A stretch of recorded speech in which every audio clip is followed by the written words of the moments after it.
very warm welcome to these tutorials, which will empower you to play elementary music expressively and fluently.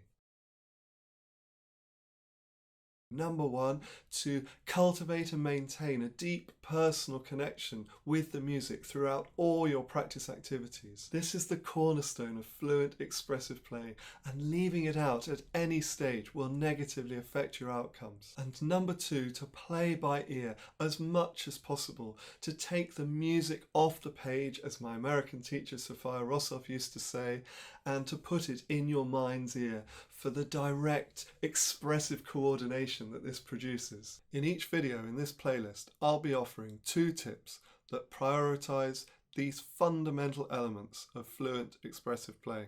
Do please check out the other videos in this playlist as they form a series and complement each other. And do please visit pianoportals.com, where you can find out more about the joyful, holistic approach to piano technique underpinning the advice I'm giving here.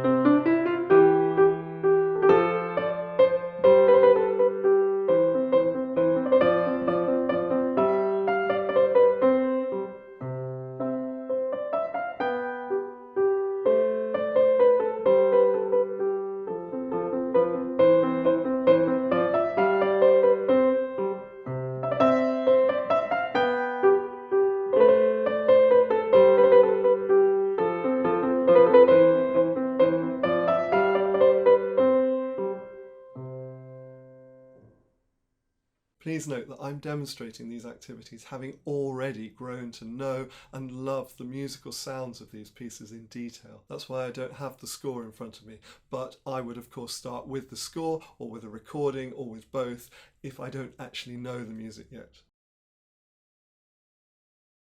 Grow to know and love the bass line by singing it and playing it with any combination of hands and fingers. Be playful in your approach, introducing elements of improvisation at any stage along the way.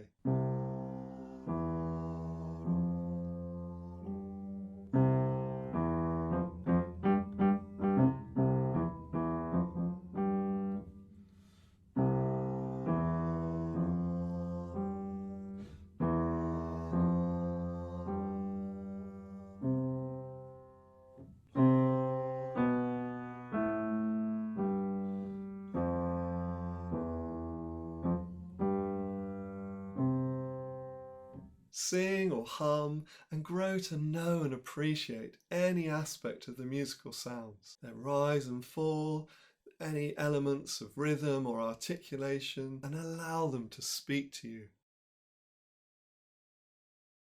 Pop Ballad is about playing chords or implied chords, broken chords, chord-like figures, in a way that sort of beefs them up a bit and makes them sound a bit more like a pop ballad. This can help you to connect with the music and appreciate its rise and fall. It will activate your torso, which is your control center for playing fluently and expressively.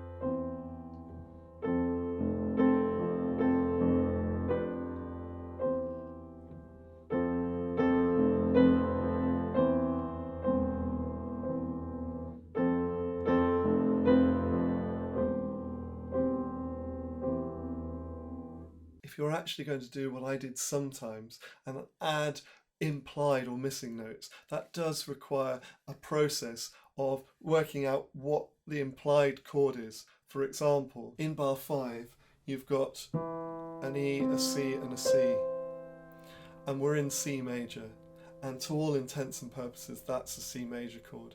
it's just got a missing note. So if you work out what the missing note is, well, it's got a C, it's got an E, so the missing note of the triad must be G. So just when I was playing my pop ballad, I just cheekily added the G. And I've added an A to the next chord just to awaken that connection. Then I'll take it out again.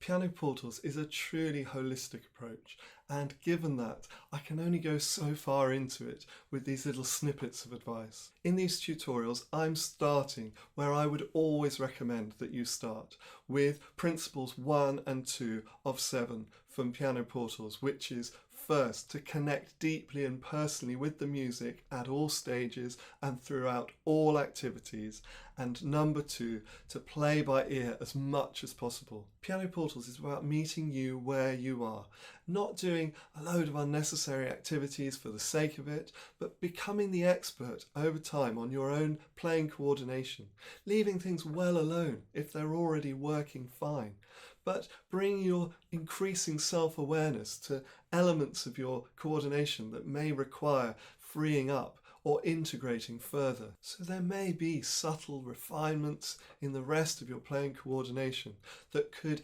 empower you further to play more expressively and fluently. And for this, I highly recommend that you visit pianoportals.com and check out the ever-increasing range of online courses, ebooks, tutorials and cheat sheets on offer to open-minded pianists and teachers like yourself. And please don't hesitate to be in touch with any queries or questions or your responses to these tutorials. I'd love to hear how you're getting on with these pieces.